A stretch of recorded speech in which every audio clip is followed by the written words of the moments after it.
Welcome, fellow horror hounds, and welcome to the latest episode of Talk and Stalk, your unholy home for horror. I'm your host, as always, Barry, and I have a couple of people with me today. I'm joined by my corrupted co-host, the diabolical Darren. Hello, it's good to be here again, and looking forward to talking to this, about this film with a very special guest. And I have a very special guest with me today, fellow podcaster, who's actually been doing this for a hell of a lot longer than I have. I'm joined today by Richard from the We Are the Doomed show. Great to have you here, Richard. Hello, Barry. Hello, Darren. This is Richard. I'm gonna stop singing now. Thank you for having me, guys. That's all right, no probs. Really glad to have you here. And from what I understand now, the movie that we're going to be focusing on for this podcast is 1981's House by the Cemetery, the third and final film in what is widely dubbed the Gates of Hell trilogy, all courtesy of Lucio Fulci. Of course, City of the Living Dead in 1980, followed by The Beyond, and this being the third movie. Now, from what I understand, Richard, I think it's safe to say that you're a big fan of this movie. Yes, my brain is sick because I love this movie so much. I brought show and tell items for this audio podcast. I got my House by the Cemetery VHS tape. I got my DVD-R of the VHS tape so I don't wear it out. Yeah. I've got my Blu-ray that I bought with a custom cover that my pal got me. So it's this beautiful faux VHS cover. Yeah. And then I got the Blu-ray, the 3-disc limited edition from Blue Underground. I don't have a 4K player or a 4K TV, so I'm not going there. Okay. And I got my House by the Cemetery t-shirt on, and bonus, if my phone goes off, we'll hear my House by the Cemetery ringtone. And yeah, I've got a problem. Well, you're a bit of a fan then, yeah? Just totally. You like the film a little bit. How many times would you say you've actually seen this movie, roughly, if you had to kind of estimate? Probably in the 20s. Okay. A few times. Yeah, yeah, I've been really, really into it since I first saw it in about, I'm guessing like 2003. Okay. What about you, Darren? I'm a massive fan of this film. I would put this right up there, along with The Beyond, as probably my favourite two Fulci films. I saw it right back in the mid 2000s, quite late to it, really. And it was like on a really poor DVD release in the UK. Yeah. But then when Arrow came out with it, then I think in 2009, 2010, I saw the film on a totally different level and just fell in love with it. Yeah, I think this is widely regarded, isn't it, guys, to be one of Fulci's best, if not some would say arguably his best. I know The Beyond is very high up there as well. I believe that, didn't Fulci say that after making like The Black Cat and The Beyond, he wanted to make a film that was basically a tribute to H.P. Lovecraft? Without the film actually being based on one of the stories, but kind of written as if it was within that universe, didn't he? Now that I don't know, but I mean, I could see that totally. This feels like the family, the corrupted family, and the something unwholesome living underneath the house. That's all Lovecraftian right there. Yeah, it's very gothic-like, isn't it? I can definitely see a Lovecraft connection. I think I read that Sacchetti, the screenwriter, was actually inspired by The Turn of the Screw, which was, considered to be like one of the greatest ghost stories ever told. And that's what I like about this film, actually. Now, I haven't seen this film probably anywhere near the amount of times of what you two guys have. Definitely not you, Richard. But what I like with this film as well, it's kind of a mixture of kind of a slasher movie, but it has that whole kind of old dark house aesthetic to it as well. Yeah, and there's a dose of The Shining in there too. The family. Oh, you've been here before, and like where you think the father is going to snap and kill the family. Yeah, absolutely. It's a melange of many things. Yeah, you've got the psychic aspect as well, which is very much like The Shining, and the boy is kind of like a Danny Torrance character, isn't he? Well, always playing with his toys and all that. Like, yeah, we can't talk about the boy without talking about the dubbing, can we? Yes. Because I am pro Bob. I'm a Bob fan because I was a terrible, annoying kid with a really high voice. Okay. And now I'm a terrible adult with a horrible voice. So I'm really Team Bob. I love him.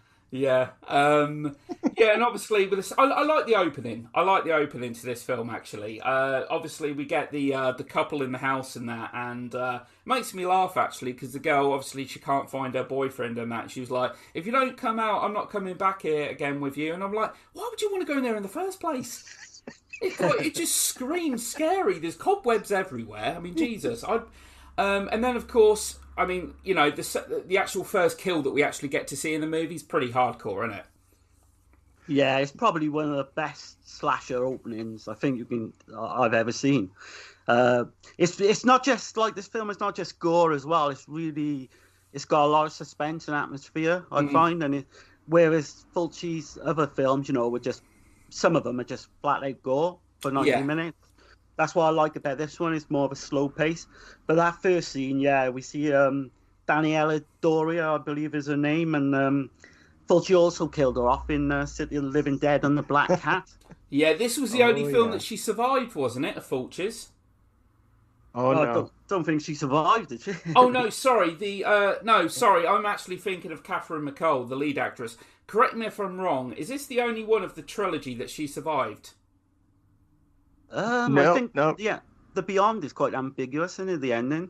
Yeah, well, she goes to hell, and then, of course, the really, really obtuse ending of City of the Living Dead, where you don't know. Oh yeah. What happens there at all? And this one, she kisses the stairs. Yeah. Real hard. Yeah, that shot was apparently really hard to do. Taking her down the stairs like that. But it's like you said, this film has atmosphere. This film is certainly it's kind of a slow burn kind of film in that, but it has effective set pieces. When the set pieces happen, they're effective and certainly memorable. I mean, the third victim in the film, the real estate woman. I think I read somewhere that apparently her death... Now, I don't know if there's a version out there, but the death of her was supposed to be longer, where I believe her eyes were gouged out or something as well. So, this always perplexed me, because I had... The first DVD I got of this was the budget DVD that was like $7. I picked up this and the Beyond, and the Beyond was cut on the tape. Yeah. Because it said this is the R-rated version.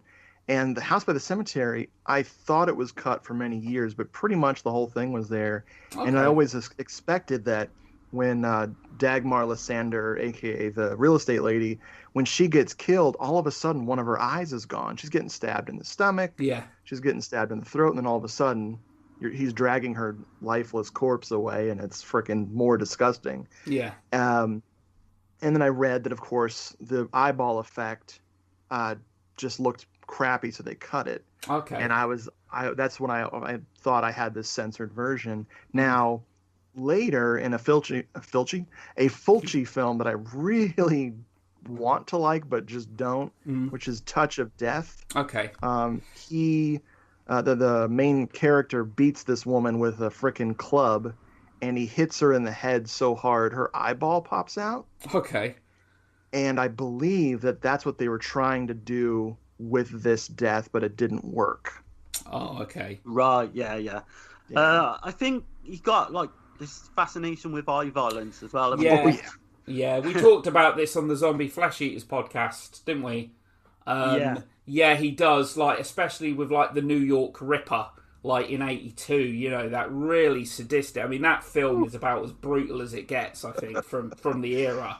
Oh my god! Because I think for a lot of people as well, this film was kind of the I wouldn't say the fall, but it was kind of like ending the end of the golden age of Italian horror. A lot of people would say. Yeah. I'm really forgiving. Like, I used to be, my cutoff was like Demons, like 85, and now my cutoff is like 91, because I really did a deep dive into the post-dubbing era when they decided to really make it look like an American production by actually having a sound crew with them, and then hiring American actors. I'm putting that in quotes for you.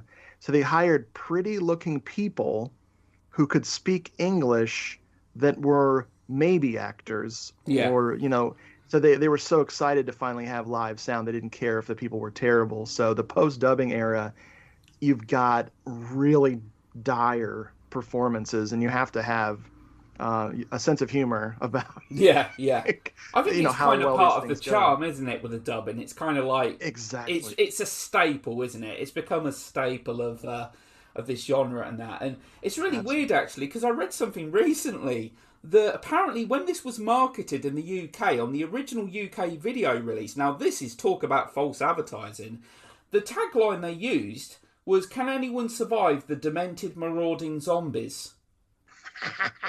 What? Zombies? What? Are we watching the same film here? I have a poster.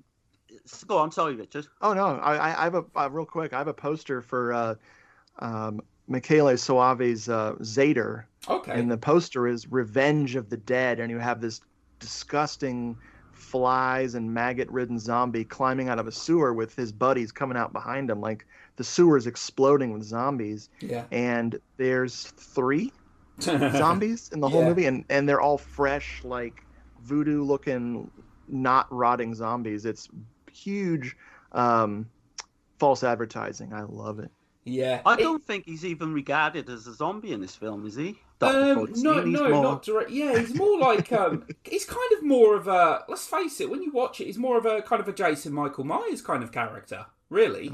Yeah, it's quite strange. I know it always gets lumped into, and I've been guilty of this, like putting it into like the zombie genre, but I think it's got more slasher elements, to be honest. It's kind of a hybrid of the two. What do you think, Richard? It's kind of a hybrid of the two, would you say? I always discount the slasher stuff because the most traditional slasher killing is just right out of the gate with, a couple about to have sex or have just had sex, so they've got to die. Yeah. And then I just forget that, it really is just a slasher movie. But, he's Dr. Freudstein, so some reviewers have talked about the name, like, is he Dr. Freud plus Frankenstein? Yeah. And so he's a Frankenstein he's the monster that's made himself. Yeah. I believe, does he rejuvenate himself by killing, doesn't he? Which is why he has a child's arm. Yeah. He used his own daughter as one of his victims, and so he's got a little baby arm, which is adorable. Yeah, I've always found that weird as well when I was first watching the film, because I always thought it was like a continuity, mistake or something. Because you do, when you see the arm going up the stairs, you're thinking that's not his arm. But that explains it fully, I guess. Yeah, and there's a very kind of like dreamlike quality to this film, a very kind of surrealistic quality as well that I like. I like, for example, the shot that we get of Bob, I believe it is, isn't it? Bob, the young boy. When he's sitting there staring at the picture and we see the little girl in the window. And I kind of love that shot. It's kind of creepy, actually. And then his mother comes in, and then obviously she doesn't see it. There's no girl there in that. I love that whole kind of like... And it kind of makes me laugh at... the crying that happens a lot through the film? We hear... Because obviously his dad assumes it's him and that. Is that Dr. Freudstein? Is that actually him making the cries and all that as well? Yeah, I interpret it as his family that he's used as his victims to rejuvenate his cells. Okay. They're trapped inside him. Oh, okay. Yeah, it definitely is. It's children, basically, isn't it?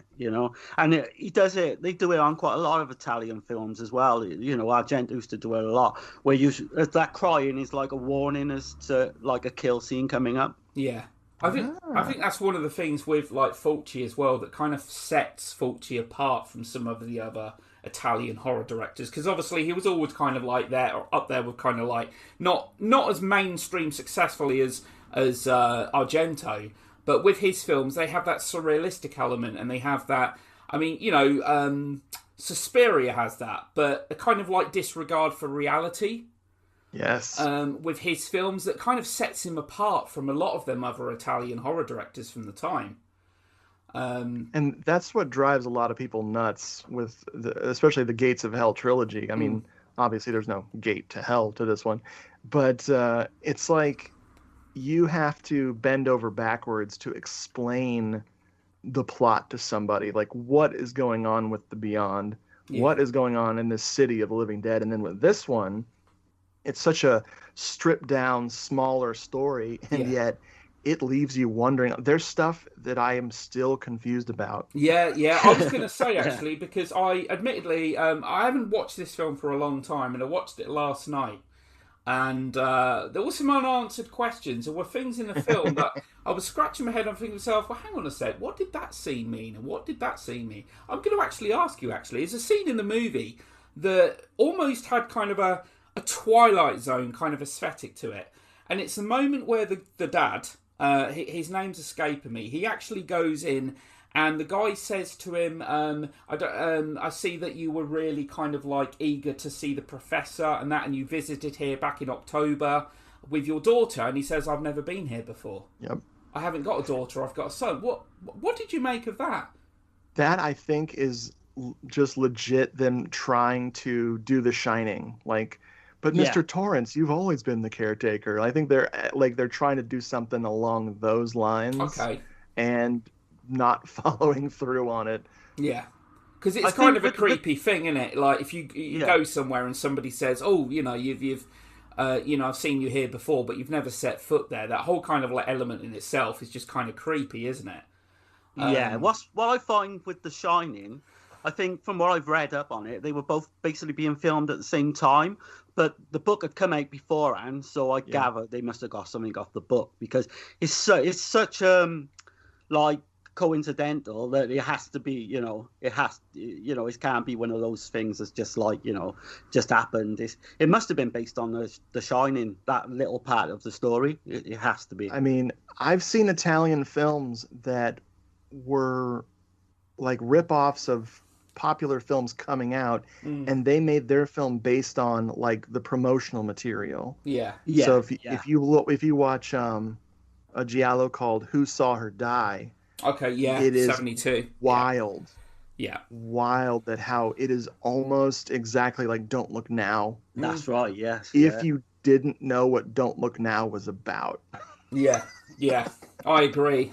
Stars one-time Bond actor, doesn't it? George Lazenby. Oh, yeah. Yeah. Another bit in this film as well, there was a little moment where the real estate agent, she ignores the woman completely, blatantly in the street. Yeah. She looks the other... Why? Does anyone know why she did that?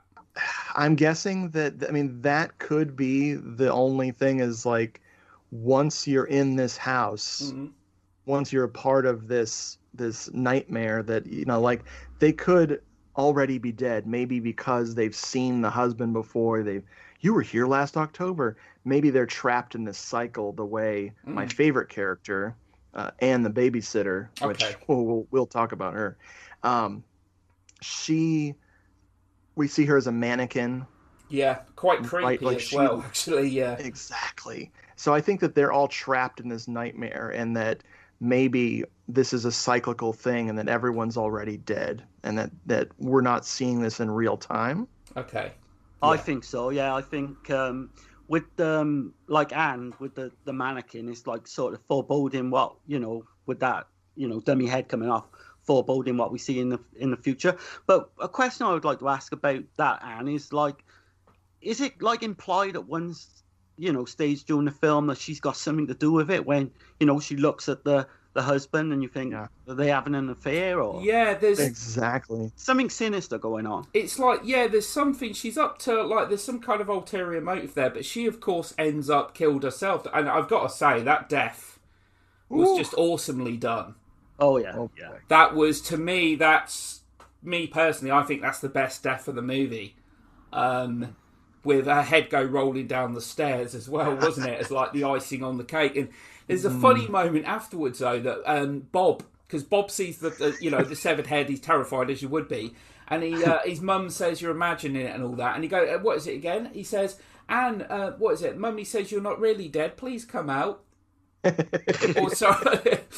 What you got to think about as well is the Bob basically seeing that scene with the bat early on in the film as well. Oh yeah. So this kid must be going through all sorts of nightmares and that. He'd need a lot of therapy, wouldn't you, after all that? Certainly. I mean, Jesus. The only way that could have been better is if Anne started walking towards him without her head. I mean, that would have been the best. Here's me dropping my nerd again. I love Anya Pieroni, who's the actress. I love her performance as Anne the babysitter so much that my band has an entire song about her called Anne the Babysitter. Wow. Yeah. Yeah. That's awesome. You are a hardcore fan, definitely. Dude, she's her appearance in what was the other one? Oh, she's in Inferno, Argento's Inferno. Okay, yeah. As one of the witches, and I am always angry with that film because she doesn't have a bigger part. I mean, she steals the whole movie when she shows up. Like the whole movie comes to a complete stop. Yeah. And she's glaring at the main guy. But dude, I love that actress. She's so cool. Yeah. She definitely plays on the old eyes, doesn't he? Because, like you say, Argento done the same. And I think she was a shoplifter in Tenebrae as well, if I remember. Right. Oh, is that her? Yeah. I think she pinches a book. Yes, that is her, I believe. I think so. That would have been the year after, wasn't it? 82. Right. Yeah, I think that is her, actually. I thought she looked familiar. Forget that every time. Yeah, I couldn't pinpoint her. I couldn't place her. But I knew I'd seen her somewhere. But you know when she's standing in that shop, the shop, well, not her, but it's the mannequin. That mannequin in that shop window still had more acting ability than someone like Vin Diesel, didn't it? Do you know what I mean? It's just... How dare you besmirch America's treasure, Vincent Diesel. Tom Hanks, come on, he's got to be America's treasure, and someone like Tom Hanks, surely. But yeah, the cast of this film is fantastic. Man, I don't know what you both think yourselves. I think you've got Catriona McCall. Mm-hmm. I think she does a really good job. She's playing this. Yeah, she didn't want to do it. I mean, obviously in City of the Living Dead as well, because she's not into horror, is she? And she actually thought that she was very, very hesitant in taking the role, because she honestly thought it was just going to be these films were never going to be seen outside of Italy. These were never going to get worldwide international releases or anything like that. They were never going to go on to have fan followings and all that. And, she was wrong about that, weren't she? She's lovely in the old interviews. I don't know if she does new interviews now. She might be done with all that stuff, but I know that she did an audio commentary for The Beyond. Yeah. With David Warbeck before he passed away, and she and he have such great attitudes about this stuff, and they were both shocked that there was a fan base for this stuff, and she totally embraces it though, doesn't she? Because she does. I was listening to. She's on a podcast. I was listening on Stitcher last night. Funny enough, I forget the name of the podcast, but she does. She does do interviews up until fairly recently. Oh, cool. Okay. I always find as a character with Fulci, I always look back to Hitchcock as well, because he had a blonde leading lady who he played a lot with, and sort of give me that vibe. Yeah, I think Fulci really liked her, obviously, to cast her in so many films, and I think she's quite underrated as an actress. Yeah. Paolo Malco, who plays the dad Norman, he in an interview had a great story about Fulci. The first day of shooting, he'd never worked with Fulci before until House by the Cemetery. And the first day they're in New York, and he's in the car, getting ready to do his scene. He was getting hot. He was just sitting in the car, so he took his jacket off. And they said, they were rolling, and he got out of the car, and he just hears this person screaming his head off. And he's looking around what the hell is that? And it was Fulci.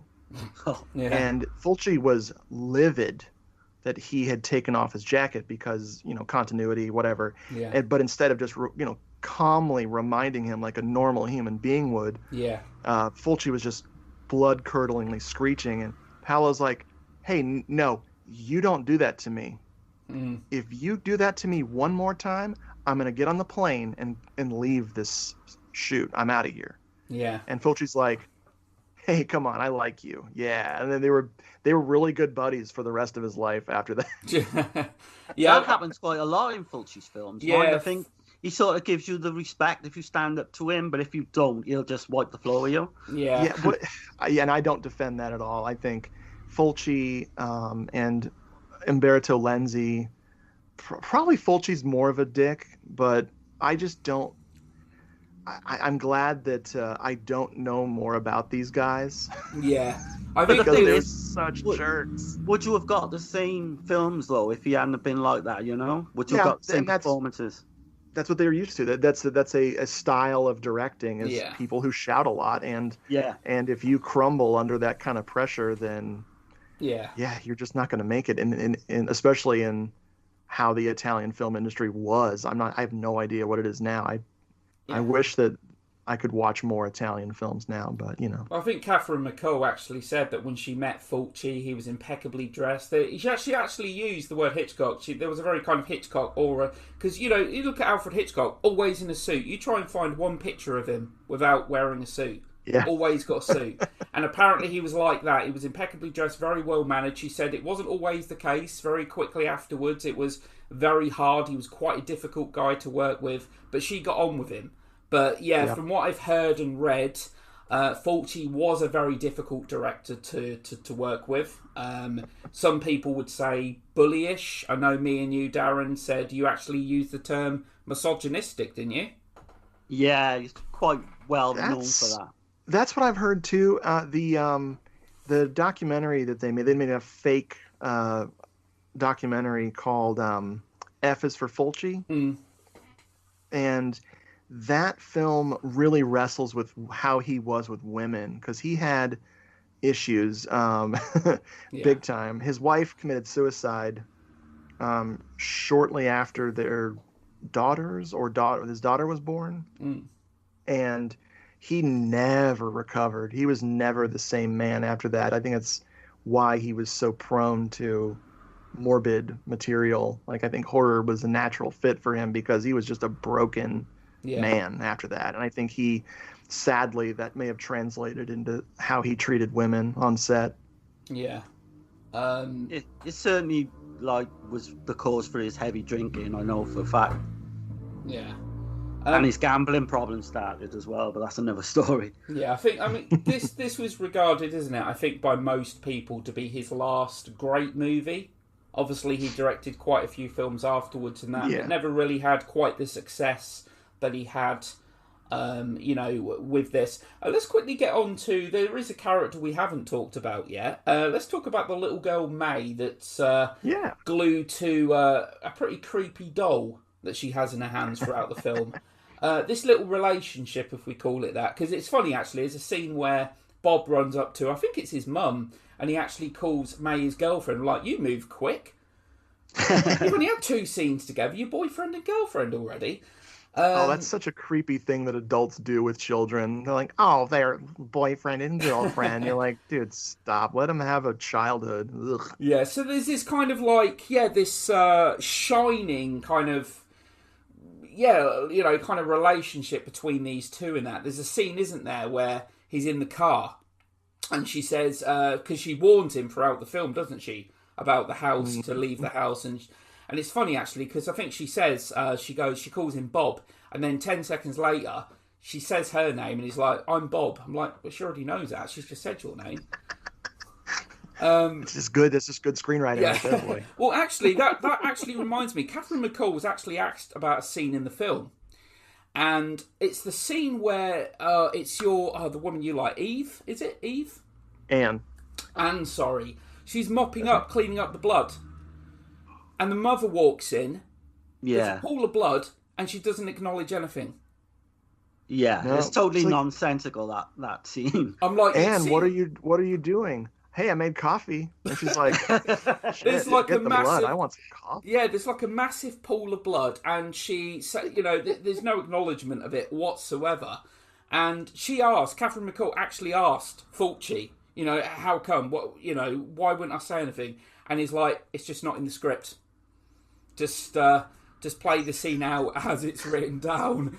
And I think there was another film that she was in as well. There was a moment in the film where she shouts out 2 characters' names, and the 2 characters, one of them's Martha, and I think it's Martha and Arthur.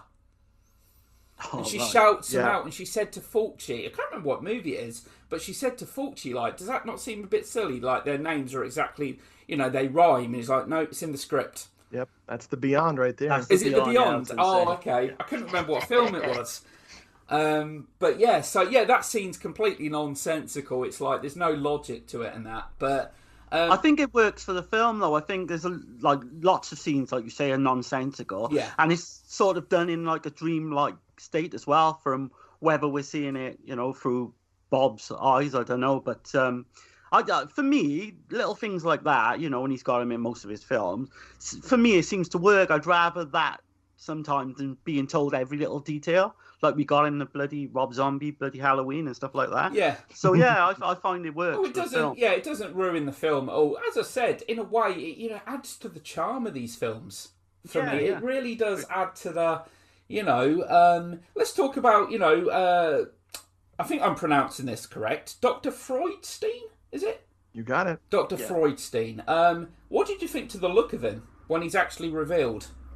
It's so weird. I like how he's kind of like self-mummifying. Yeah. Like the skin is drawn and weird. It's very unusual. It's hard to, like, for me to praise the fact that he has one arm that's normal size and another arm that's a child's. That's just so insane that I'm like, I don't even know how I feel about it. But once he's like lurking, and this is a great thing, they keep the monster hidden for so long. Yeah. And it really pays off. Whereas, a lot of movies that I don't know what they're thinking, they show the monster in the first 5 minutes. And you're like, no, this pays off because he's so big. He's such a huge dude. And he just moves so slowly and so deliberately. Yeah. And when he finally does spring into action, he's deadly. Yeah. I love that all that together is wonderful. Yeah, I love the shot of the, doesn't he get stabbed, all the maggots and all that start coming out and all that. God. Yeah. Yeah, I make a rule I never eat while watching any Fulci movie, like the gore, like from Zombie through frickin' any of them in the late 80s too. Yeah. There's just always something grotesque and hard to look at. Even the snail death scene in Enigma, where the girl's covered in snails. Oh yeah. And the snails they're just filthy little slimy creatures. I can't even look at that. It's so disgusting. I tell you, the scene that really makes my stomach churn. Now, me and my fiance were watching the In Search of Darkness documentary the other day, and we were actually eating. And scene, for me, the most notable scene from City of the Living Dead, where her insides are coming through her mouth, and we're sitting there eating. Oh my God! I'm like, I had to pause it. Do you know that scene to this day still makes my stomach churn? It's just horrible. It's so grotesque. Even when you separate the gore scene that, like, with the dummy's head from the poor actress with spitting guts out, either way, you're looking at a person who has real pig intestines shoved in her mouth, or you're looking at a dummy that's just literally vomiting the stuff at you. And we showed that to my friend, and it traumatized him for years. We would bring that up at band practice all the time. He's like, no, please stop talking about that moment. Yeah, and the attention to detail in that scene as well, because they actually come up in the right order. Yeah. Oh yeah. Yeah. You obviously got an A+ for human biology at school, didn't you, Darren? That's right. Definitely. Yeah. I love that scene though. That's one of the standout scenes in that film. The bat sequence, because from what I understand, actually, Catherine McCall actually had an aversion, a fear of bats, and this kind of helped her to overcome it. This scene. The bat sequence. Now, correct me if I'm wrong. When the bats bite in, again, the father's name is actually escaping me, and he's trying to... Norman, that's it. And he's trying to get the bat off, and he's stabbing it. Did he look quite happy? Was it kind of like a psychopathic look as he killed it? They must have shot so much extra stuff, and it seems like no, keep going. That's what I can imagine what that moment was like. on the set, and I think that they probably told him to look like he's enjoying it. Yeah, there's like it really flashes across his face. Yeah, it does. In that final shot of you see him as he's like killing it, and that I'm pretty certain it's him, or it might have been another actor. I think it's him. He actually kept the mechanical bat from that movie. Yep. Oh, it is him. Yeah. Italian horror dudes and their bats. Like Argento in Suspiria has a bat that looks like it's morbidly obese. Oh, right, yeah. You got the frickin' bats in Ricardo Freda's films, like Murder Obsession, and all of these guys. When it comes to bat time, and Fulci had bats in he has bats in frickin' what is it? A Lizard in a Woman's Skin. Even that has a ridiculous looking bats in it. Oh yeah, that's right. Yeah. And this bat is so disgusting. It looks like a ball of shit with hair on it. Yeah. And when he stabs it, it starts bleeding from every orifice and hole. Like they just started pumping the blood too fast. Yeah. Oh my God, I can't with this bat. It kind of looks hokey, but again, I'll say all day long, like it does work for the film. Oh, yeah. Well, nowadays it'd be CG, wouldn't it? And this day and age, it'll be CG'd and. Yeah, I think Gennaro De Rossi, I believe, done the effects, and he just, I don't know, he just nails it to where it's hokey, but it's passable enough to like believe it. Yeah, it's another charm to the film, isn't it?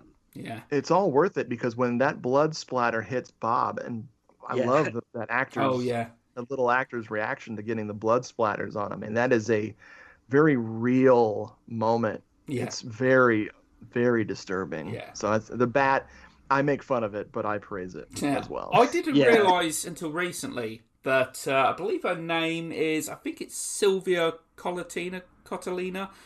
She plays May Fraudstein. She was actually the hands. She was the hands of Dr. Freudstein. That I didn't realise. So whenever you see, it's actually her hands, not the actor. Because I'm not actually sure who played Dr. Freudstein.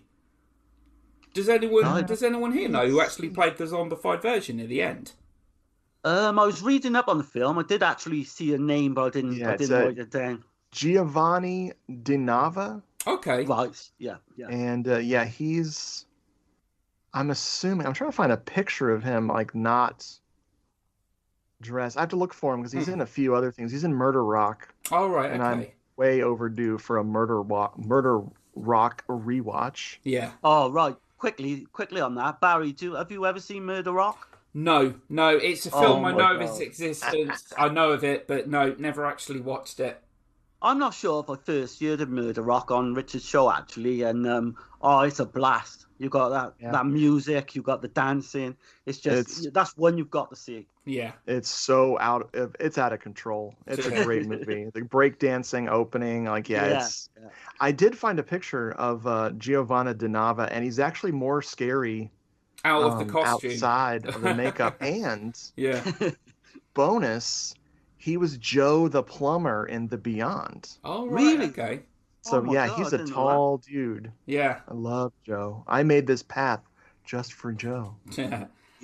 Great character. This film actually has the same library set as well, doesn't it, from The Beyond? I think so. Yeah, I think it is this. I think it's the exact same set. Because obviously both films came out in the same year, didn't they? Both released in 81. Churning this stuff out. And I think Ghost House, which was filmed in 1988, was filmed at the house as well, the same house. Yes, it was. I think it was filmed in what's MA? What's the what state is that? For America. That's one for Richard, I think. I thought the house was in Louisiana. I don't know. I read MA. I know it was filmed in like multiple locations. I'm sorry. You're right.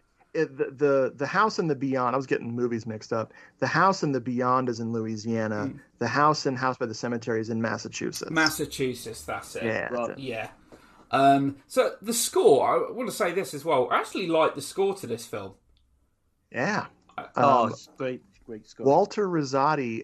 This was his only horror score. Oh, okay. So, and I don't think he was prolific enough for me. at all, because I'm a big fan. Weirdly enough, the VHS tape I have, the the Vestron video of House by the Cemetery, it has different opening music and closing music that I guess they didn't like the score, or they were worried about getting sued. Okay. Oh, right. So it is completely different music. I have it on my YouTube channel. I went ahead and uploaded just the opening credits so people could hear it.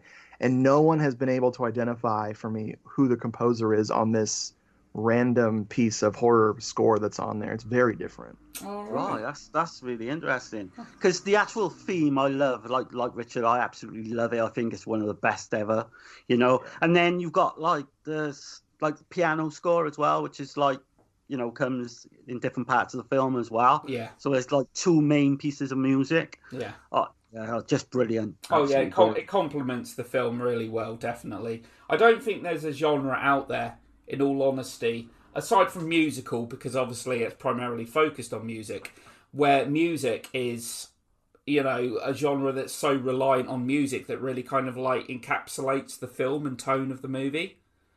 Yeah. There's just so many great horror scores out there.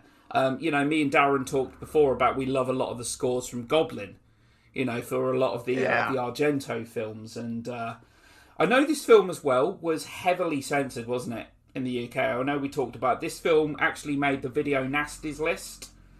That's not shockingly, which is hardly surprising considering. But obviously, with Italian horror cinema, it's never been the same, is it? I mean, I don't even know if there are many Italian horror films that even come out nowadays. The 90s were very bad. By the early 2000s, their cinema, their industry had pretty much collapsed. Yeah. And they never stopped making stuff, but the amount, they went from making, you know, hundreds of films a year to like nothing, to dozens of films a year. It's very sad, but they just got burnt out. And once the what do you call it, like the drive-ins and the grindhouse theaters, once those things started to dry up here, because everyone wanted E.T., everyone wanted Jaws, everyone wanted Star Wars, everyone wanted American films made by Americans for Americans, the dubbing really, really became like laughable. People finally started paying attention to the movies that they were just making out with their date. Yeah. And it wasn't acceptable. You get laughed off the screen if you showed people a dubbed movie, which is still true today. Yeah. People just do not understand dubbing. It's not as... I'm kind of rambling here, but they couldn't move their stuff overseas. They made these films for us, for the UK. And I think the only place that really never stopped loving Italian horror was Japan. That's why you can always find the really obscure Italian horror stuff with Japanese subtitles, because they were always popular over there. Yeah, and Japan, let's, you know, talk about Asia when it comes to Asian horror. There's kind of two ends of the spectrum, isn't there, with Asian horror? They're very adept at their supernatural stuff. There's a lot of supernatural Asian horror films that I love. And then they also go to the extreme, don't they? The other end of the scale. They make some really, excuse my language, batshit crazy films, don't they? They do. I'm a big fan of Japanese horror. It is something else. I'm always disappointed when I find a Japanese horror film that I didn't know existed, and it's got the word rape in the title. I'm like, no, I can't. You guys you're beating me down with these freaking sex movies. I just want their take on horror. I mean, there's a little film called Sweet House. I've heard of that. Sweet Home. Sweet Home. And it has no Blu-ray, it has no DVD release. I think it's still stuck on Laserdisc. Yeah, wow. And if it would come out here, people's minds would be destroyed. It is such a wonderful, gory ghost movie that feels like a total anomaly from that country. It's wonderful. Have you seen a film called Freezer?